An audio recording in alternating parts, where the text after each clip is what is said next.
What up, everybody? YouTube Live, how's it going? Woo! It is way past midnight where I am right now in California. But that's how it is every Tuesday, right? With the incoming all new episode of Star Trek Discovery. So I'm here talking to you guys again about the latest one, Season 3, Episode 5, titled Die Trying. I guess they got that from 50 Cent studio album, Get Rich or Die Trying. This review is mainly for those of you, my fellow Star Trek Discovery fans who have also watched today's episode. Let me double check if the live stream is on. So this video contains spoilers. I repeat, trying. There are spoilers in this video review. I guess they... Okay, where do I begin? Alright, a lot of bullet points on my notes here. But let's start with Philippa Georgiou, my favorite character. Okay, so these past few episodes, she hasn't gotten her time in the sun yet, if you will. But you could tell that something is brewing, especially by the end of today's episode. She's like gazing off, and I'll let you wonder like what's happening there. And so in today's episode, Philippa undergoes psychoanalysis from this character, and guess who played that character? That's a celebrity cameo right there. All right, I didn't even see it coming. I mean, I haven't heard news. Like, did you? I didn't get the memo. I did not get the memo at all. But that's a big star right there who was psychoanalyzing Philippa Georgiou in that room. Do you know who that is? Hint. I'll give you a hint. The Fly, Videodrome. A History of Violence, Eastern Promises. That's David Cronenberg. I believe that's David Cronenberg, the director, the filmmaker, who I think he hasn't made a movie since 2014, Map to the Stars, which was way too weird for my taste, even though his movies are generally weird. But yeah, man, that's awesome, right? Excuse me, something in my throat. And it's an interesting psychoanalysis interrogation scene because it does beg us to wonder why on earth this is a Terran Philippa Georgiou. Okay, it's a different universe. Why is she still sticking around? Obviously, we can tell that she really cares about Michael Burnham. But I think that something happens during that psychoanalysis interrogation that makes her, kind of doze off. She's like, just like really standing still at the end of today's episode. So like, I think she may have what's the word I'm looking for? I think he may have broke her. That's what I was gonna say. To what extent and what the damage is, I don't know. But yeah, that is an interesting back and forth between them.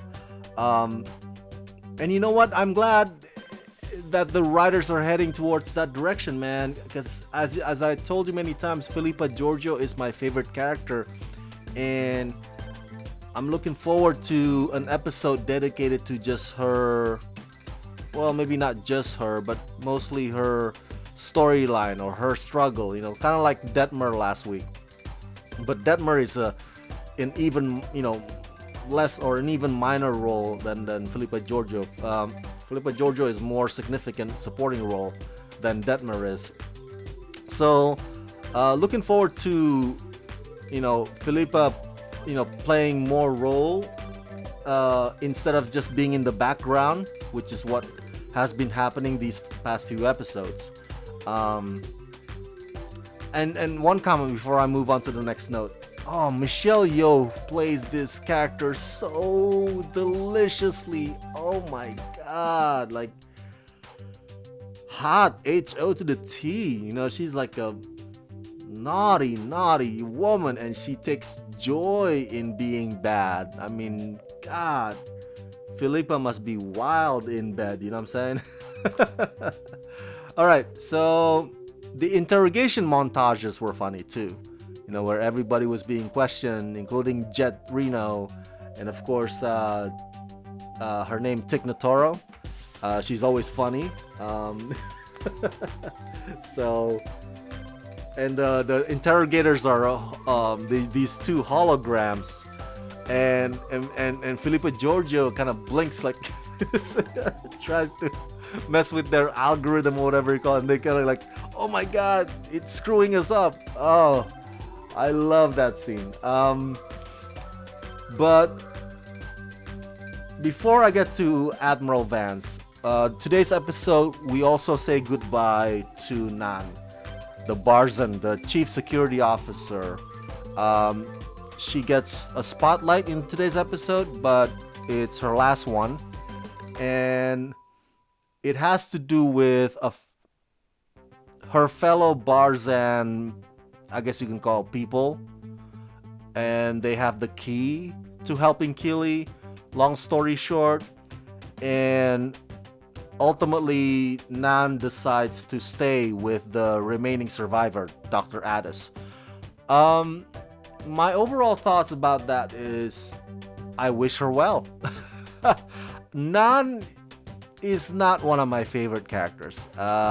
Even when she was introduced, I think was it previous season? Yeah. I don't know. I don't hate her, but she's a bit cold and distant, and I get that that's her personality. But I'm not drawn to that. You know what I'm saying? And I think sending her off in this manner is very wise, considering there's just so many characters that you have to deal with on Star Trek Discovery, on top of the fact that most of the main focus is on Michael Burnham. So from the perspective of the actress who plays Nan, I'm sure it's liberating, for her to get out of the contract and find other gigs. As an actress, you want to flex your creative muscles. You don't want to get stuck in the role in the background doing nothing. And I think she is more, she's more talented than that. And I'm glad that she's being let go in a good way. And also the story ends for Nan. There's no more to explore about Nan. So letting her go, I mean, it's just natural. It's organic. It makes sense.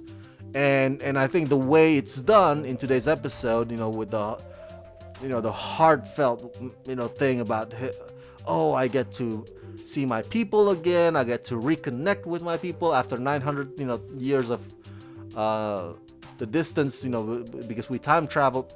It's nice. It's very heartwarming and emotional, and so it's a good send-off overall. When they arrive at the Federation headquarters at the beginning of today's episode, that really cracks me up.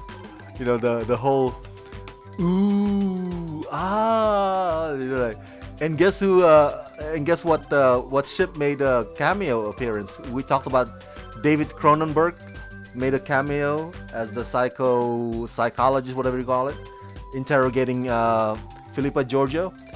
But guess which other cameo made an appearance? Voyager. Holy crap! Voyager appeared. Excuse me. Oh, something stuck in my throat. But my friend Brandon Stoltz was a huge fan of Star Trek Voyager. I, for one, to be honest, I did not watch Star Trek Voyager religiously. but I had a huge crush on 709. Who didn't, right? Jerry Ryan was the hottest. She still is. But my friend Brendan Stoll is Voyager fan. I was more of the Next Generation guy. I grew up on that. But it seeing that appearance, it made me kind of like trying to rethink again. Like, okay, so what is the timeline again? And I'm sure you guys can Google it, right? The timeline as to which ship or which installment comes after which. And I think Discovery is not too long after the original series, timeline wise. But anyway, you can figure that out later. So that was a great cameo. But yeah, the oohs and the ahs, like ooh, ah, that cracks me up with Jet Reno, and Stay was like, and the chief security, Admiral Vance's chief security officer, Lieutenant, I forgot her name. She observes how Discovery team works, and she's just like baffled, but in a way admired them as well, because it's like a dysfunctional family, but they somehow make it work. And Jet Reno, of course, always gets on Stamets' nerves. Tilly, Stamets, and Jet Reno. If those three spin off onto their own show, if they have their own spin-off show, just the three of them as the lead stars, I would totally be there to watch it. I would totally be there to watch it. And which leads me to my last point here on my note. Admiral Vance, Oded Fehr. You know him from the Mummy movies. But come on, you must also remember him from Deuce Bigalow, Male Gigolo. That movie was awesome. Whoa, did I say that out loud? I like Deuce Bigalow. I didn't like the sequel, but I liked the first movie. And Oded Fehr, I remember he was hanging he's doing this exercise thing where his legs are strung up on the ceiling, and he does like sit-ups. I was like, what the heck? But he's so, fit, man. And of course, in one of the scenes, Rob Schneider's Deuce Bigalow tried to do the same exercise, and he holds on to the fish tank, and it's just so Oded Fehr shows up here as Admiral Vance, and you can tell there's friction between him and Michael Burnham. Michael Burnham, of course, as you know, is a bit of a stubborn head, right? Like when she's set on something, she rarely deviates from it. It's like, you gotta do this, you gotta see it my way, come on. But you gotta give credit where credit is due. Michael Burnham is a damn good leader. Did you see her in today's episode at the bridge? Very competent. She knows how to delegate. She knows what instruction comes after which instruction. Yeah, she knows her stuff.